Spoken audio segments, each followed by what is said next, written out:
Hi everyone and welcome back. Here we are at NYthespirit.com video channel and look what I've got. Whoa!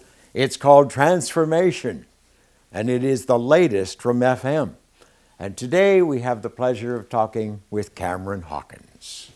David, how are you? I'm well. And yourself? I couldn't be better now that I'm here talking to you. Wow, that's nice of you to say that. I was reading this morning, the album, all albums have little things in them. Yes. Where Little people booklets. write stuff. And you wrote a little piece here. First of all, the Black Noise album was 1976. It was started in 1976 and Okay. came out around 1977. Okay. No, 78. Okay. 19, or was it 1878? It might have been. It seems so long ago. But it says here, this is you speaking. Yes. When I called Paul and asked him if he wanted to join me in creating the best damn progressive rock album imaginable, his reply was, "What took you so long?" Right. So that's my question. What took you so long? I think it was more, how did you ever get it done? FM was a great opportunity for me. It was a wonderful thing. I learned so much. I made so much music, which was what I only wanted to do. And then it kind of went away for a while, for probably at various times as long as 10 or 15 years. The it being? The opportunity. Okay. Which 90% of opportunity is what you create yourself. Yeah. So, I wanted to do other things than FM, other things than be in a rock band. And I actually played in a blues band for a while, which I never thought I would. I always thought, well, blues it's not moving forward and it's not progressing, and yet it was a wonderful experience to play the blues. It's like being a bartender. You can go anywhere in the world and play the blues, anywhere. And so it was fun. So maybe FM for a while there wasn't fun. I'm a huge fan of the blues, so I understand the tender spot. Yes. Now, you finally decided after all those years to bring back the FM element in your life. Yes. You involved a few more new musicians. Yes. Why? What was the inspiration? Did you just feel that progressive music needed to have a moment?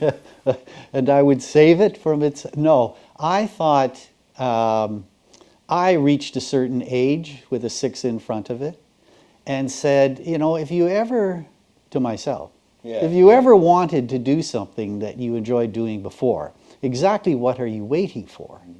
And so it was about 5 years ago that I said, okay, I will, in the midst of everything else I'm doing, I'll do maybe 5 more records. Then I went, well, 4, 3, then I said, how about 1? Let's just pick 1 more record. If more happen, that's great, but you got to get the first one out before the second. So focus in on that, and it only took 5 years. And are you happy with what you have?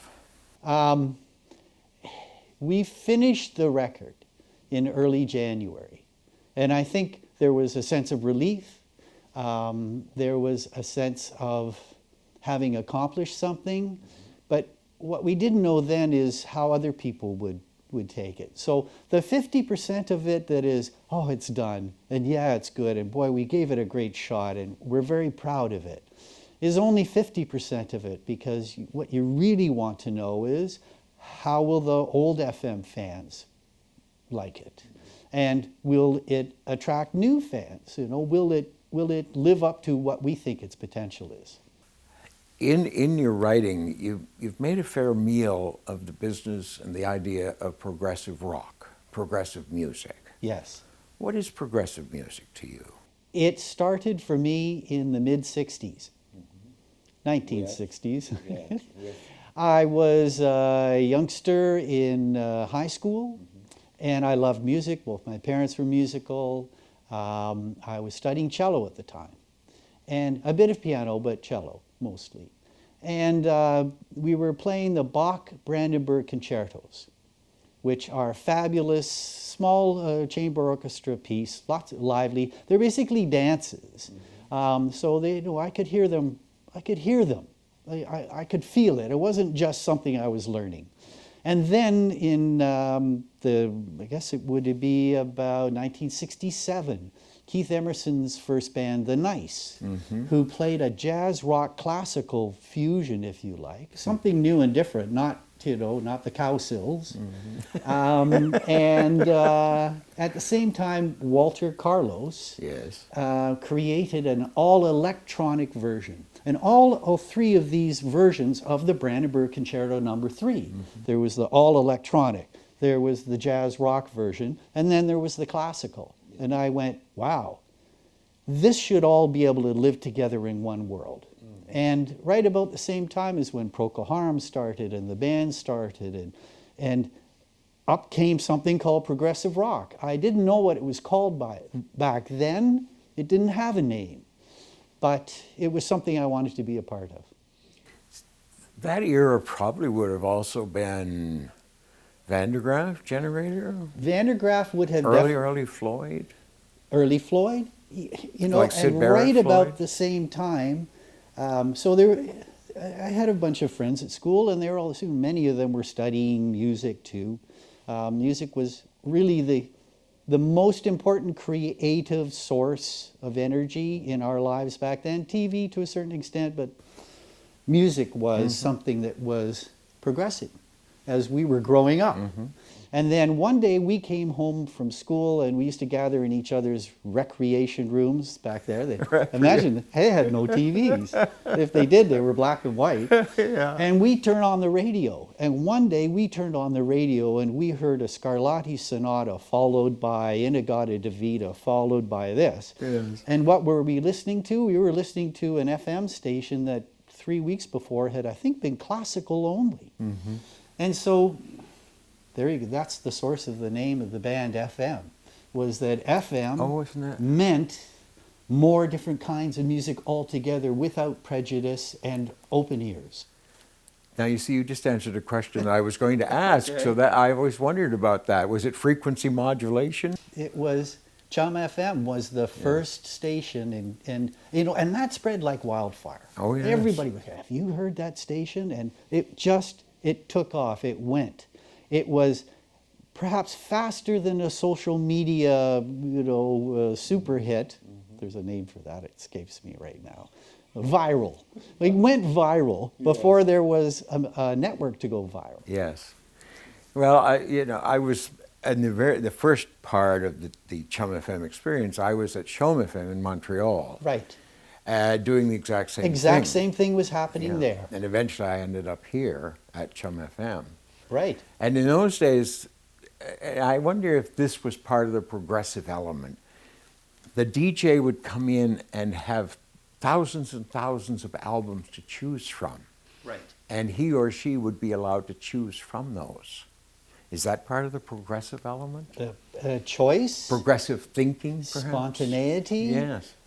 Stitching together of things to create a thread which is not necessarily there. Yes.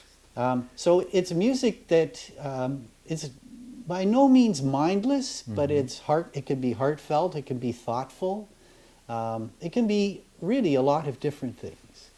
Now, in this CD, you do a dedication. Yes. To a man we all love. Yes. And to a man who, for whatever reason, left us much too early. Right. Nash the Slash. Nash the Slash. A lovely dedication to him. I don't know what to say about Nash. He passed away a little more than a year ago. Sitting in his easy chair with a beer in his hand, chilling out at the end of the day, quietly and peacefully.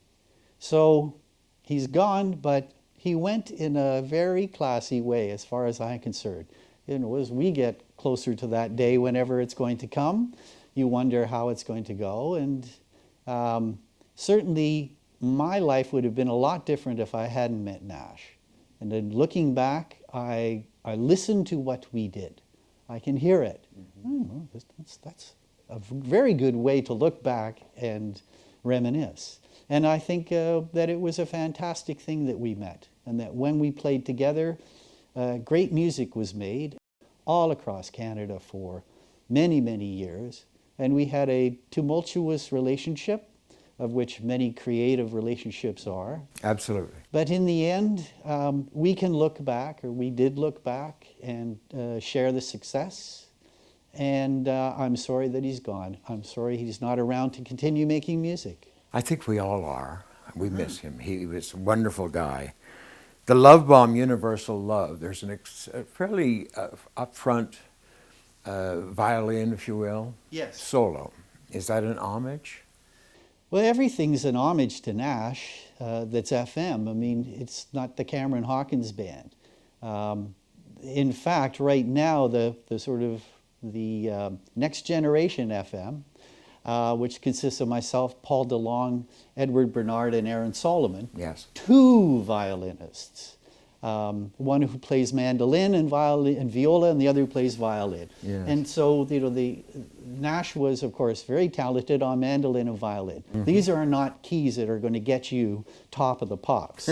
And so the fact that FM got started as an alternative, as an exploration of music, meant that he was a really important part of the band and was fundamental in creating a sound that has lived on after him. So you mentioned you toured FM across Canada and probably other parts of the world. Yes. We're now in 2015. You have a band with 4 guys. Will you tour this one? Will you tour this album? Yeah, I think we will. Well, yeah. I think we will. Right now we're working very hard. I am, to remember how to play these songs, and the other fellows to learn them. And we've had some inquiries from people who say, I have a prog concert I'm putting on in Boston. Will you guys play? And so I'm hopeful that we'll do some performing live. Now, you do know, of course, that the FM fans are going to want you to play some of the original FM material. I'd be delighted to. There you go.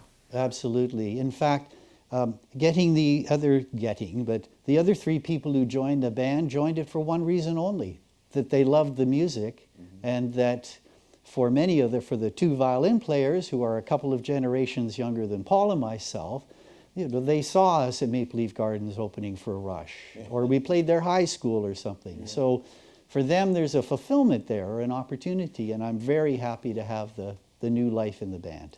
I'm pleased to hear you say often, you use the word the music.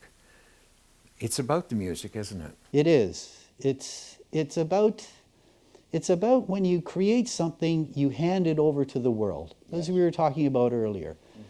You can be a musicologist, or you can be a 12-year-old kid, and both of them have valid opinions about music. FM created something that is still, selling. It's still being enjoyed by people, and new people are finding it.